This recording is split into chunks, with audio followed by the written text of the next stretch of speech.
Hey everybody! First off, let me get this out of the way. This is not the new season of Clearing Confusion, but a special episode to commemorate the release of the Elder Scrolls V Skyrim. Probably the hottest game right now is actually Call of Duty Modern Warfare 3, but Skyrim is a close second. So it can be hard to believe, especially for younger fans, that this series was once considered extremely obscure and that there are quite a bit more than 5 games in the series. There's a chance that you might know of all 5 games, though: Arena, Daggerfall, Morrowind, Oblivion, and Skyrim. There have also been add-ons, 2 add-ons for Morrowind called Tribunal and Blood Moon, and 2 for Oblivion. There were Knights of the Nine and then Shivering Isles. There was also a spin-off called An Elder Scrolls Legend Battlespire, which was originally going to be an add-on for Daggerfall, but wound up being released as its own game, and another spin-off called The Elder Scrolls Adventures Redguard, which is probably best left forgotten. There's also a series of cell phone games in a series called The Elder Scrolls Travels. They're known as Stormhold, Shadowkey, and Dawnstar. But I'm here to talk about the main series. There isn't much that's confusing about the Elder Scrolls because all the lore is present in the games themselves and everything is actually pretty self-explanatory. It doesn't have a complicated timeline or confusing releases, but it is now far, far more popular than it once was, which leads me to believe that many people who are enjoying Skyrim, or plan on enjoying Skyrim, aren't familiar with the previous games, and if they are, it only tends to go back as far as Morrowind. So, people wonder and ask questions. After all, this is part 5 in a series. Do you need to have played the previous games? No. Skyrim takes place 200 years after the events of the last game, and is a fairly self-contained story, but the Elder Scrolls series does tell an overall story arc, and if you're at least familiar with the basics of the story so far, you can get just that much more enjoyment out of the game. Before I get to the story so far, let's talk about the game's geography, which is vast. The Elder Scrolls takes place in a vast multiverse called Oblivion, which is made up out of many planes of reality. Each plane of Oblivion is ruled by a god known as a Daedric Prince, and they vary wildly in their look, climate, and even the laws of physics. Each plane forms the shape of a great cosmic egg, and each is the size of a full universe. At the center of Oblivion lies a universe of mortals known as Mundus. Mundus is usually not considered to be an actual part of Oblivion, but that Oblivion surrounds Mundus. But some, like the mythic Dawn cult, believe that Mundus is a plane of Oblivion itself. Mundus comprises the entire mortal universe in which the games take place. The planet on which it takes place is known as Nirn, and the landmass that all of the games so far have taken place on is referred to as Tamriel. Tamriel does not comprise all of Nirn, and other lands have been spoken about, but so far this is it. Tamriel has a rich and violent history. So much warfare has been had in Tamriel that it is also known as the Arena. Prior to the events of Skyrim, it was a unified empire. This goes back to the beginning of the Third Era and the rise of Tiber Septim, who conquered and unified all of the different lands and began the Septim dynasty of emperors. He was so important that after his death he ascended to godhood. Tamriel is made up out of 9 lands called provinces. Each of them is native home to a race of people, though people from all over the empire live in each. They each have their own kings and laws, but until recently they are all under the banner of the Empire. The largest and most important province is Cyrodiil, also called the Imperial Province, which is where the palace of the Emperor, White Gold Tower, is, and the home of the Imperials, the stock human characters. To the north is Skyrim, home of the Nords, another race who tend to be taller and more fair-haired. Think Scandinavia when you think of Skyrim. To the northeast is Morrowind, home of the Dunmer, or Dark Elves. It's an inhospitable alien-type landscape filled with volcanoes. In the southeast is Black Marsh, home of the Argonians, who are lizard people, and as its name would suggest, it is mostly marshlands. To the south are 2 smaller lands, Valenwood and Elsewhere. Valenwood is mostly a forested region populated by the Bosmer, or Wood Elves. Elsewhere is a sandy and mountainous region home to the Khajiit, who are a race that ranges from elves with vaguely feline features to full-on cat people. To the west is Hammerfell, a mostly desert region home to a dark-skinned human race called the Redguards. In the northwest is a mountainous region known as High Rock, which is home to a human race called the Bretons, and it also contains a smaller area called Orsinium, home to the Orsimer or Orcs. And separate from the main continent to the southwest is Somerset Isle, an isolated community and home to the Altmer or High Elves. Now that you know the basic geography and the races, let's talk about the events of the games themselves. Arena takes place in the whole of Tamriel. The current emperor, Uriel Septim, is secretly captured and replaced by an impostor, his own battle mage, Jagger Tharn. Tharn murders the only witness to this, his apprentice Rhea Silmain. Rhea Silmain appears as a ghost in the dreams of a prisoner in the Imperial City's prisons, and guides this person out of their cell and into a portal that transports them to their home province. The only hope of exposing and destroying Jagger Tharn is the Staff of Chaos, which he has broken into 8 pieces and scattered throughout the Empire. The player must travel first to Hammerfell's Fang Lair to get the first piece, and each piece points in the direction of the next. Next up is Labyrinthian in Skyrim, then Elden Grove in Valenwood, then off to Elsewhere, Crystal Tower on Somerset Isle, the Crypt of Hearts in High Rock, Mirkwood in the Black Marsh, and finally the volcano Dagoth-Ur in Morrowind. After reclaiming the Staff of Chaos, the prisoner heads to the Imperial Palace and faces off against Jagger Tharn, gaining his Jewel of Fire and combining it with the staff to restore the Empire. The Emperor reclaims his throne, and the Staff of Chaos is locked away forever in White Gold Tower. In the second game, Daggerfall, which takes place exclusively in High Rock and certain parts of Hammerfell, you play a close friend of the Emperor who sends you on a mission to go to High Rock, where the ghost of its former ruler is haunting the capital city, Daggerfall.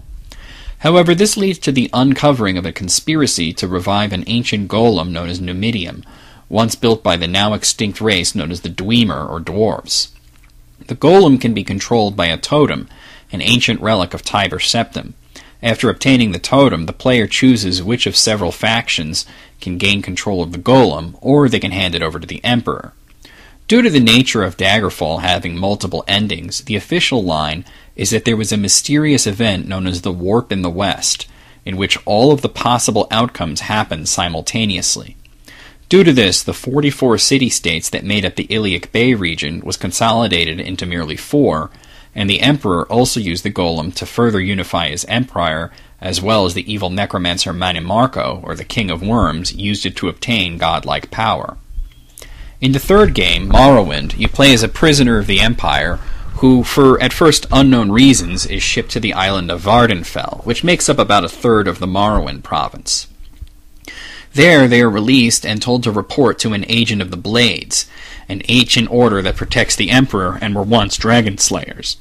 The local Blades leader has the player investigate the local Sixth House cult, as well as the cult of the Nerevarine.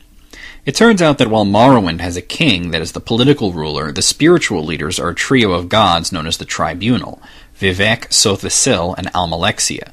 Although most people in Morrowind accept them as gods, some believe that they gained their divinity through nefarious means. There were originally 2 more, Dagoth-Ur and Endoral Nerevar.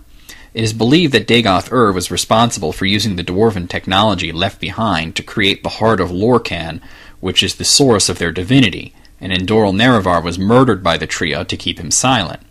The Sixth House cult worships Dagoth-Ur, who is sealed away in the volcano that bears his name, which itself is sealed by a magical barrier called the Ghost Fence. The Nerevarine cult believes that Nerevar will return in a mortal body as a patron of the Daedric prince Azura. It turns out that the player character shares many traits with the Nerevarine, and it's their job to fulfill the prophecy and use this to bring peace to Morrowind. They wind up fulfilling all 7 prophecies, uniting the remaining great houses and the native tribes against Dagoth-Ur, and they meet with the god Vivec, who is repentant and wishes to destroy Dagoth-Ur and the Heart, even at the cost of his own divinity. The player uses the tools of Kagranach, a dwarven historical figure, to destroy the Heart, Dagoth-Ur himself, and the new Numidium that he had started to build. In the add-on, Tribunal, the Nerevarine travels to the capital of Morrowind, Mournhold, to investigate an attack from the Dark Brotherhood, which they trace back to the king. The king turns out to have only wanted to get your attention, and as the players spy on the temple, who he perceives as a threat to his rule. The player enters the temple and winds up working for the goddess Almalexia. After an attack on Mournhold seemingly perpetrated by Sothisil, the player is sent to his clockwork city to destroy him. However, it turns out to have been perpetrated by Almalexia herself, who had also murdered Sotha Sil. She's gone mad after losing her divinity, and the player is forced to kill her. In Blood Moon, the Nerevarine travels to the island of Solstheim, a part of Skyrim that is in dispute between the Nords, the Dunmer, and the Empire. There they start by investigating attacks on their fort seemingly by natives, but when working with the natives, it turns out to be the work of werewolves working for the Daedric prince Hircine, who has started his hunt and is gathering worthy champions to hunt. The player, who may or may not be a werewolf at this time, enters Hircine's arena and destroys his aspect, banishing him back to oblivion until the next Blood Moon. The fourth game, Oblivion, takes place in Cyrodiil. The player is once again a prisoner. This time, an attack by a cult known as the Mythic Dawn kills the Emperor's 3 sons.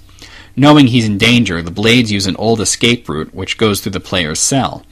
The player escapes and follows the Blades and the Emperor, who seems to recognize the player from his dreams. The Mythic Dawn murders the Emperor, leaving Tamriel without a ruler or an heir. This causes the ancient dragon fires to go out and causes gates to oblivion to open up across the land, part of an ongoing invasion by the Daedric prince Mehrunes Dagon, who is worshipped by the Mythic Dawn and their leader Mankar Cameron.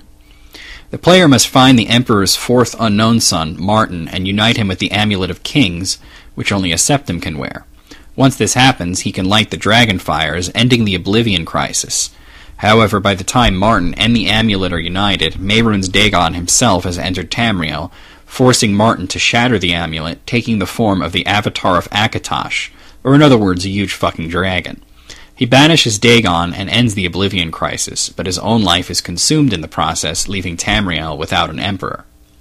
In Knights of the Nine, the player starts off by investigating a murder charge at the chapel in the city of Anvil, and winds up restoring an ancient order known as the Knights of the Nine. Not exactly a heavy plot. In Shivering Isles, the player travels to the Shivering Isles, the plane of oblivion inhabited by Sheogorath, the god of madness, and becomes involved in a struggle against Jiggalog, the god of order. In the end, Sheogorath and Jiggalog are revealed to be the same character. The player destroys the current aspect of Jiggalog, Sheogorath regains his sanity and becomes the new god of order, and the player becomes Sheogorath. Although 200 years have passed between Oblivion and Skyrim, we do know of certain events that have passed due to 2 novels that have come out, The Infernal City and Lord of Souls. I won't get too much into the plot because a lot of it is not relevant to Skyrim, but what you need to know is that the Empire is now in shambles, with several provinces declaring their independence. Morrowind's Vardenfell Island was destroyed by being struck by a moon that had previously been held in check by Vivek's magic when he was a god, and Morrowind was invaded by Black Marsh, with most of the Dunmer fleeing to Skyrim as refugees. The events of the first 4 games are all part of an overall storyline, a prophecy that leads to the return of the dragons. All of it, the Staff of Chaos, Numidium, Dagoth-Ur, and the Oblivion Crisis, all lead to this point. The last puzzle piece was the land of Skyrim being plunged into civil war, which happens when Jarl Ulfric's Stormcloak kills the High King of Skyrim with the power of a dragon shout, which allows the dragon god Alduin the World Eater to enter Skyrim. The player is a prisoner who has been arrested for crossing the border into Skyrim and is mistaken for a Stormcloak rebel and set to be executed. But in the first few minutes of the game, your execution is interrupted when Alduin the World Eater appears. What's interesting is that Alduin is actually an aspect of Akatosh, the dragon god who saves the day at the end of the 4th game. Well, that's all the background you really need. There's a lot more, and I do mean a lot more than that, but it could take months to explain everything. Instead, you should just play the game. But if you're a new fan who is playing Skyrim and wondered what you missed out on, well, now you know.